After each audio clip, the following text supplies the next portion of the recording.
Maintenant, dans le cas des initiés, je répète, dans le cas des initiés, celui qu'on va appeler peut-être, on va dire Sango, donc celui dont les Bibles classiques, on le nomme Abraham. Abraham est mort physiquement.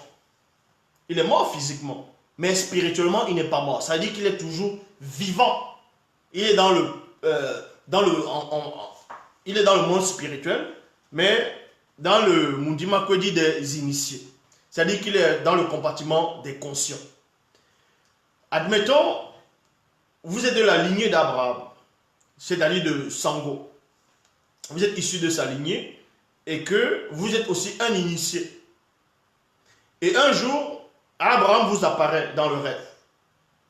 Il vient vous parler pour une situation que vous êtes en train de vivre.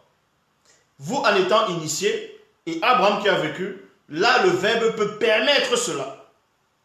Oui, là, ça ne va pas être un esprit familier, c'est-à-dire un esprit familier occulte.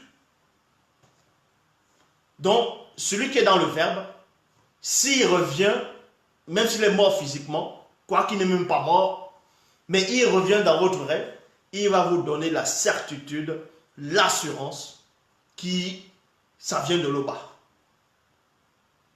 Que ça vient de l'Oba. Donc, et quand il vient, c'est pour un but précis. Il ne va pas juste venir vous aider parce que vous avez mal au ventre. Si vous êtes dans l'erreur, si vous êtes dans une situation qui ne plaît pas au verbe, il va vous montrer cela et vous allez sortir de là. Et vous allez sortir de là. Donc, ça va faire la part des choses. C'est ça, reconnaître un mauvais esprit et un bon esprit. Un mauvais esprit et un bon esprit. Mais néanmoins, le verbe peut permettre cela. Le verbe peut permettre cela. Mais il y a des choses même si on peut permettre des choses, que ce n'est pas forcément pour ça qu'on va dire à certains esprits, c'est-à-dire au patriarche, d'aller en rêve. Non. D'aller en rêve.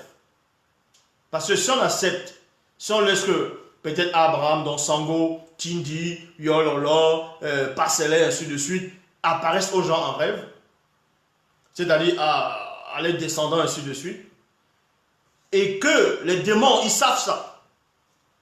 C'est-à-dire parce que vous allez parler, les démons vont écouter,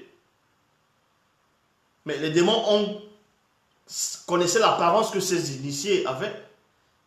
Il peut prendre une apparence trompeuse pour vous apparaître en disant que tiens, voilà ton ancêtre Abraham qui apparaît. Et là, vous êtes séduit.